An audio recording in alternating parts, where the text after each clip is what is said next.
Bizim prezidentimiz Sooronbay Шариповичке кайрылуум. Biz 2016 жылдын апрель айында ошто Мухаммед Умардын малдарынан жабыркаганбыз. Ошол боюнча 4 жылдын жүзү болуп атат. Былтыр азаттык алып чыккан жана бандиттер байырлаган оштоп ошондо бир жакшы неме болуп бараттыбы, эле анан кийин жыйынтыгы жок болуп калды.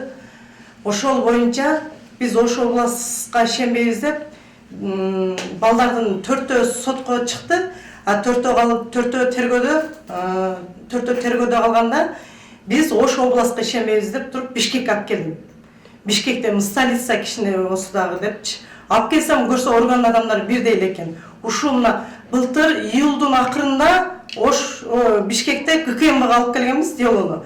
Ошол боюнча турат дело, кыймылдабай турат. 4 бала бар, 4-төнү эч кандай кармап же бир неме кылган жок. Эч кандай результат жок да.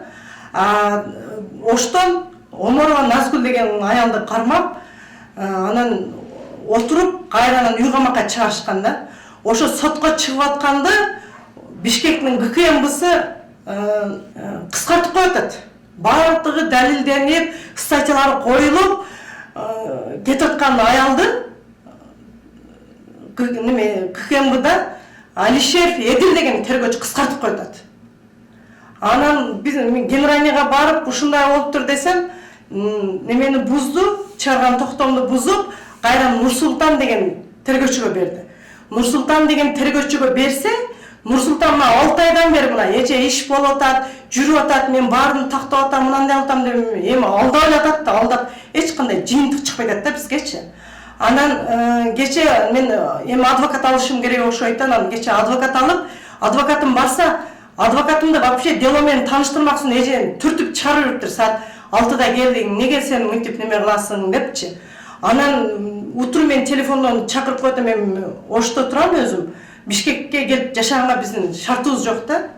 Анан Оштон жадап, эч ким карабай, одан будан буга түрткүлөгөнөн эми Бишкек алып барайлычы, Бишкекте чечиле десек, Бишкектен ошол экен. Турат, биздин килеген, биздин Кыргызстандын ишенген ГКМсында мына 6 ай болду, кыймылы жок турат делобузчу. Эч кандай бирден ушерп төлөнү элек. Ден соолугубузга мына канча зыян болуп атат мисалы үчүн. Анан 2019 жылы мурунку камалгандардын бирөөсү Махмутов Пирназар деген камалган да, 6 жыл 6 айга берген эле. 6 жыл 6 ай эмес бул. 1 жылга да жеткирбей эле сразу эле чыгарышыптыр. Кантип чыгардыңар? Бул жалап отурса, кече Ошто 23 октябрда аны чыгарып бериптир. Мен айылга бардым. Айылга барсак, машинамда отурат да. Ошол бала бул эмеспи деп нарагын өтөм, берагын өтөм, карасам чында эле отурат. Андан мен сөйкө тартымда генеральный прокуратурага жана Жыргал Исмаилов дегенге келебиз. Биздин делого ошол эми көбүнчө ошол карап, ошол чечип аткан үчүн ошого келдик.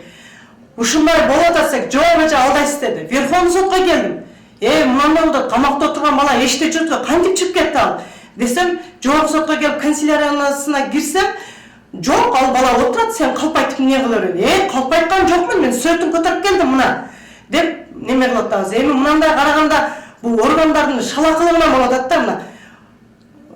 Кыргызстандын Батукаев кылып атат мунучу.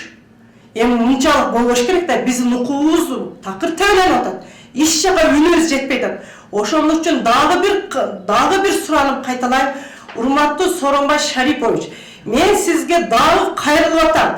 Эч кандай ошол 2016 жылы апрелде болгон окуябыз алиги чекте акырына чыгып тактала элек.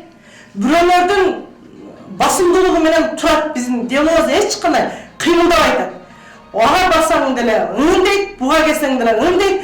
Эми Бишкектин ишенген ГКМсында мына 6 айдан бери турат. Аты жөнүңүз? Аты жөнүм Турдуева Жайнагүл Токтоболотовна. Жайнагүл Турдуева, Ош шаарынын тургуну. Темаңызды жөрөтүп койдум. Болуңуз президент ишенген УКМ